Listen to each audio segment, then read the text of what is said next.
All right, today guys, we're gonna unveil a lot of the LiveScope secrets that I've got going on in my boat.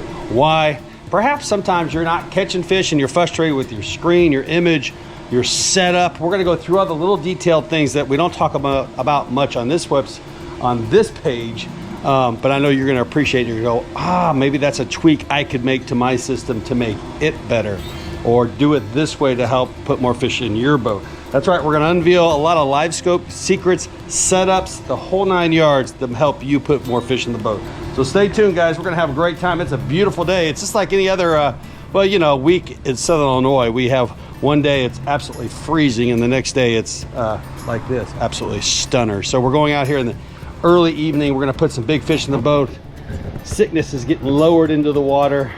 We're loaded up right there with all the fishing rods. Check them out on the website. And yeah, fish are going in the boat. Here we go.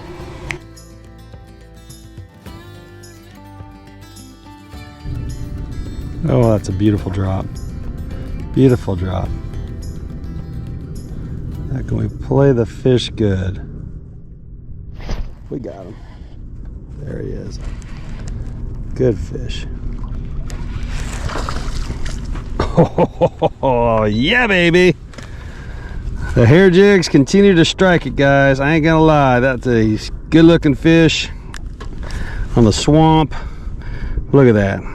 Let's talk about LiveScope and what you're not knowing, what your buddy's not telling you. Let's tell you some stuff going on. That is sweet. Good night. All right, guys, let's start off with this. We talk about this a lot, about efficiency. So your LiveScope monitor really needs to be efficiently placed on your boat. Every time I see somebody that's reaching all the way down, has to do a big motion to touch their screen, I know that it's not positioned perfectly. And so if you're gonna fish a lot, and even if you're not gonna fish a lot, we want it to be efficient, we want it to be comfortable. And efficiency, what I mean, it tells me that I'm gonna do a lot more fishing than the guy that has to constantly reach down and grab his ankles because, you know, that's where his monitor's at. So now I use a cornfield fishing gear mount right here, but notice this plate right here. This plate right here positions that mount about 3 inches off center from that bridge. And you're thinking, hey, 3 inches, that's not a big deal, but you know, whatever it is. But it is just that little bit that requires me to reach. So when I'm reaching, I don't want to have to really bend up in my chair to reach. I want it to be the perfect distance from my body. So big part, number one, guys, positioning your LiveScope has got to be efficient. Do everything you can to make it the most efficient as you possibly can. And then we're going to jump right into number two, guys. We don't talk about it enough, but the trolling motor. Okay, I use the Quest, Ultra Quest. I think it's an incredible trolling motor. Now there are other great trolling motors out there, and so I don't throw shade on trolling motors. If you're choosing between all these great trolling motors, the Force, the Ghost, they're all great. The new one from the Move, these are all top of the tier trolling motors. But there's two things you need to make sure you have on them. One is spot lock. I think that's super critical. And then also, I think your LiveScope transducer should be on it. We'll get into the pole thing, the side pole thing, and all that stuff maybe after we catch a couple more fish. But I really do believe that if you want to be a really good crappie angler, if you want to be able to single out individual fish and chase them down efficiently, having that transducer on the trolling motor is critical. One other topic I'm going to bring up in terms of trolling motors, there's probably the two worst trolling motors, and I hate to say this and I might get some flack, but I'm going to tell you right now, the Terrova and the Ulterra. If you have either one of those trolling motors, you're struggling. You're struggling because you're not having quick left and right movement. And so when I see that people have those, especially the Terrova, you need the ability to go left and right quickly, and unfortunately you can't do that with that trolling motor. I'd rather go with a full manual trolling motor rather than having one that is electronic where it just goes like that, back and forth. So, all right, let's put more fish in the boat.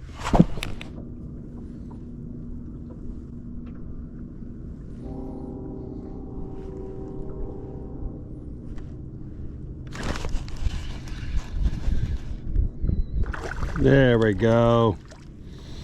Nice eater right there. All right, the other thing I'm going to talk about, updates on your monitor. This is a 16-inch screen. If you're worried about or wondering why I don't have the trim pieces here, is because braid will get attached in there. And so we take those trim pieces out. Most guys that you see having a 16-inch monitor won't have those trim pieces on there. But keeping your unit updated with their current update, and to my opinion, is pretty darn important, because I think they do add valuable things. More times than not, your screen gets better rather than, I know we always worry about it getting worse, but the reality is I've been doing every update now, and it just seems like it even gets better. So I highly recommend to everybody to just go ahead and get it updated to whatever the newest version is. There we go. You guys got to check out these hair jigs, man. They're on fire. The reason why I like my hair jigs is that they're made small. I've got small bodies. Look how small that body is, guys. Another fish in the boat. To me, that's a huge advantage. All right, let's just keep talking about LiveScope, because there's just so many things that are a part of it that we don't talk about. The trolling motor is, again, always such a big part, and I emphasize to people on my boat all the time to always try to learn the foot pedal. Do not get stuck in the key fob or whatever you call it, the lanyard trap.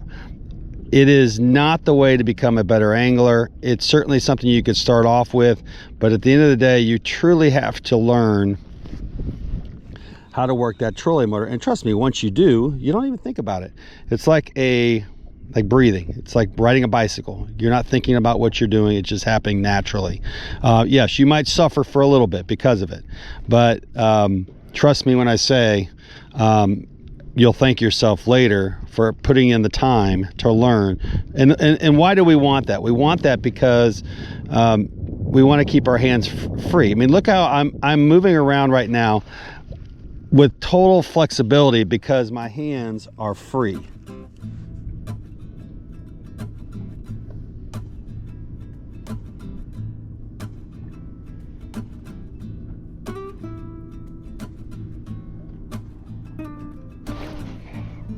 Oh yeah, baby.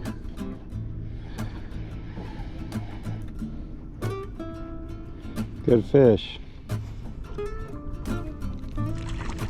Gosh dang. Boat flip. All right, that was a good fish right there. Again, on the hair jigs. Check them out on the website. Can't emphasize it enough. But that is a stud. That's a stud fish right there. Bam. All right, so we're gonna keep that for pictures. Here's the deal also. Having backups of everything on your boat is pretty darn important, in my opinion. I have a backup of the, the 0 degree mount. I have a backup of the transducer. So I have another LVS 34 and I have a 32. Certainly I don't bring them out to my home lake, but when I go on far away trips, Ross Barnett, Grenada, I'm always have my extra stuff with me. I have an extra black box.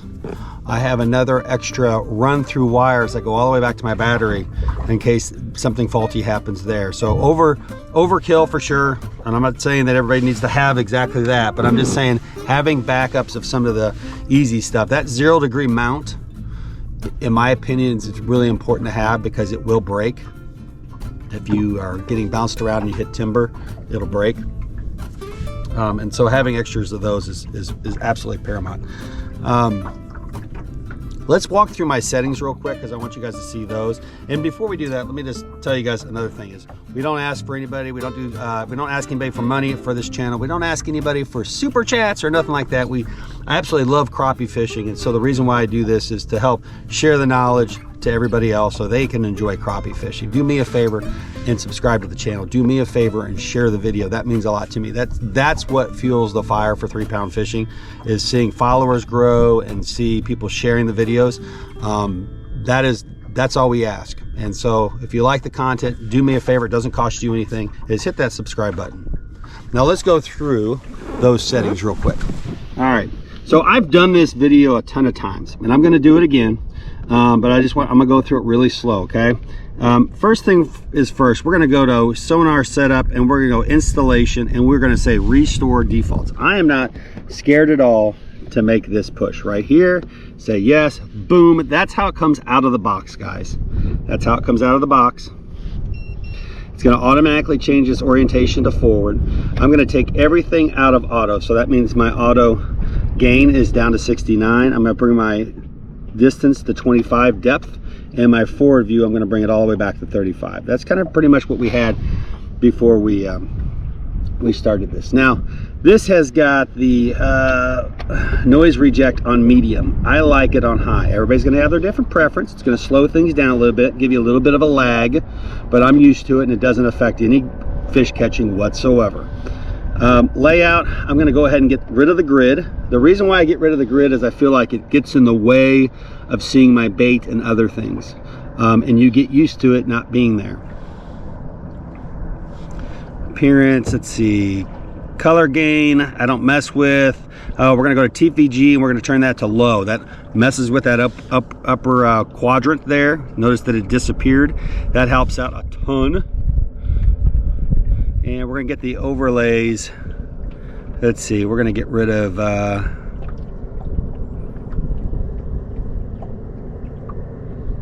overlay data. We're going to get rid of, whoa, let's see, voltage. We don't need that. We don't need time of day. And we really don't need speed either. So all I really care about is water temperature up there. I want to clear up my screen as much as possible. And there you go, guys. That's my screen. That's what you're seeing on a daily basis. It's absolutely perfect, especially in the middle of the day. Can't say enough good things about it. Trust going back through the defaults. I don't mess with anything else. Nothing else gets in the way.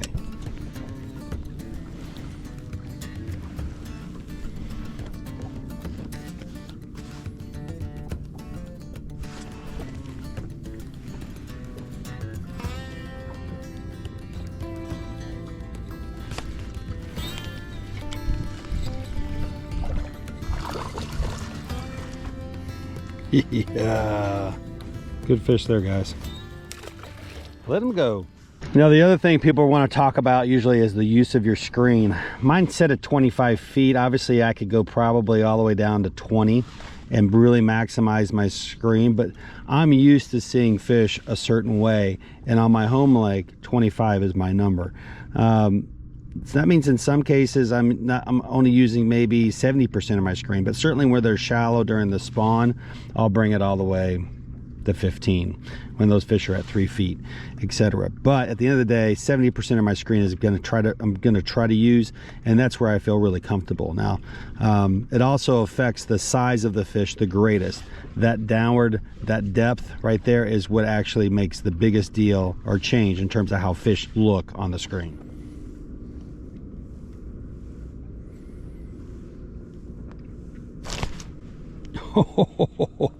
Did he almost took it out of the hand, man. That's how sensitive that rod is. Good night. Good fish here, guys. Boom, boom, boom. Solid slab right there. Solid slab. Solid slab right there, guys. Of course, we gonna let them go. We always do. There it goes. So do me a favor, guys. Share the video. Subscribe. That's your only payment that I ask for, really. It's just subscribing to the channel and sharing the video. Appreciate you guys. Hope you guys enjoyed those tips on LiveScope. Those are some of the unrevealing things that you don't hear a lot of people talk about. And it's not just about getting out once in a while. You definitely have to get out there a bunch, guys. It's time on the water to get really used to seeing images on the LiveScope. So if you have any questions, comment below. Love to answer them. Take it easy.